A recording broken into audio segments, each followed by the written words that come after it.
There are two other standards that teachers are evaluated in: family and community engagement. And so they have responsibilities for whether it be parent volunteers or reporting to parents, emails, and teachers collect evidence of the work that they do in that area. And the fourth one is their professional responsibilities, which has to do with some of the, clerk kind of stuff we do, but also whether it be attendance and those things, but reflection and how did this lesson go, and attending professional development and seeking professional development that works for them or what they need to target their skills on or improve their skills in. Now, when it comes to parenting Yeah. and teachers and the relationship between Yeah. the two, is there more that can be done as far as the teacher communicating information that the parent can use and take home? Yeah. And is there more that can be done? Or is that a fine line, because some parents may get touchy Yeah. about how you approach them about Yeah. their own child? Well, and it sort of could go either way. Some parents feel a certain way about the teaching that should happen. Yeah, right. Thing we can do to build that bond is critical. The standards are so high for kids today that we need all of the support we can get, I say from a teacher perspective. I do feel like our teachers work hard, whether it be the start of open house, and soon we'll have our parent conferences, to communicate these really high expectations to parents. But with regularity, and I saw it through this new evaluation system last year, with regularity, classroom teachers are sending notes home, whether it be our newsletter or particular, like Mrs. Aloisi's third grade November, where they update families on, these are the things we're working on. Please try to read at home with your child, practice the math facts, look at their writing. One thing that we would not expect, is for parents to be teaching their kids at home. So what goes home as far as classwork for homework should be things that kids can do independently, and what we really need parents to do is just take a look. 1, did you do it? 2, how does it look like you're understanding that? 3, helping them to become more independent about being responsible for those things, and good bedtimes and breakfast. Right. We set up with my son a sheet that grades him on a variety of different things that he has to do throughout the day. His responsibilities. His responsibilities, Sure. and he gets marked for it. And that's a beautiful example Yeah. of parent-teacher communication. Yeah. The other thing is for him to be responsible for bringing that back and forth to you. Right. He has the opportunity to look at that and judge for himself. How did my day go? Yeah. And then he gets to be reflective about, you know what, I was busy fooling around this morning. I wasn't ready to turn on for school. I was still trying to talk to some other kids. Or, you know what, it seems like math, you're totally on over the whole week. Math's his favorite subject. It could tell us lots and lots of things.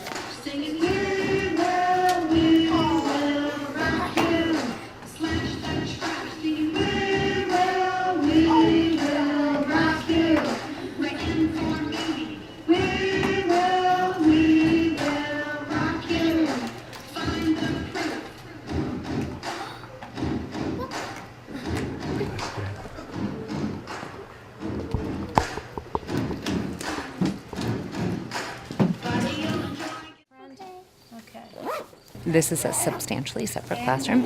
So this is a classroom where we support the needs of some of our students with special challenges. And you can see the adult to student ratio. And we are really providing individualized programming based on the needs of each child in this room.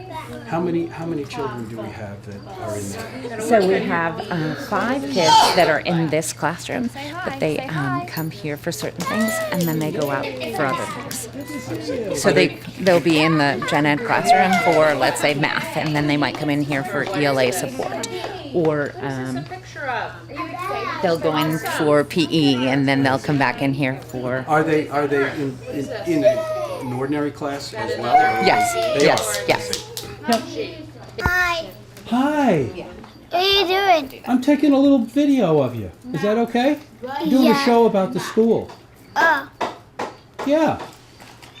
Letting people see on TV what the school's like. yes. Do you like it here? Yeah. You love it? Yeah. That's cool. Are you having lunch or is this a snack? Stop.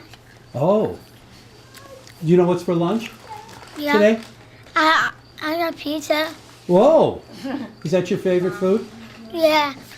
I do the Pizarros.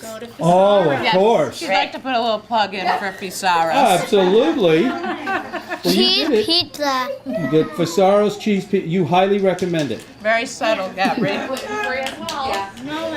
This is, you know, as students come in to our classrooms, we begin to do our work. Hi, Gabby. We begin to do our work. Yeah, she's going to get her lunch Okay.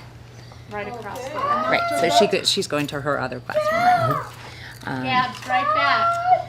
So what happens is if we start to notice that we have some concerns, we take data, we monitor over time, we intervene, we do different planning to address the needs of that child, and then we gather all that information and we come to the child study table, which it usually involves a guidance counselor, a principal, teachers, and we talk about what else can we do to support the needs of the child.